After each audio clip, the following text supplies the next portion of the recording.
Travel back in time with a trip inside the Iowa's News Now vault.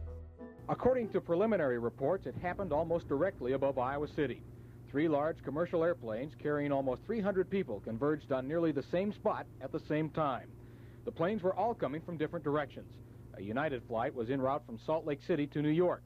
An Eastern Airlines flight was on its way from Minneapolis to Atlanta, and another United flight had just left Chicago for California when all 3 converged on Iowa City. There, FAA spokesmen say, 2 of the planes flew within 1 mile horizontally and 100 feet vertically of each other. Spokesman for the FAA says there was obviously a systems error for the planes to come so close. The 2 planes should have been able to pass each other at different altitudes with little problem.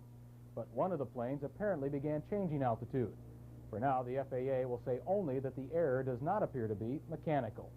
Air traffic controllers in this area were unaware of the near miss. The planes were flying in the high altitude zone above the area monitored by local controllers. At that altitude, the flights are under the direction of air traffic controllers in Chicago, and that's where the investigation is centering. What brought all 3 flights to Iowa City is this, a station that emits a radio signal that planes use for guidance. Each day, it directs hundreds of flights over this area. The airlines use this facility, the military, as well as general aviation. The facility, the higher you are, the farther the effective range of it is.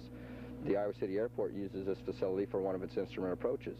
And airliners probably going into Chicago could use this as one of their first checkpoints to let Chicago know where they're at coming in eastbound.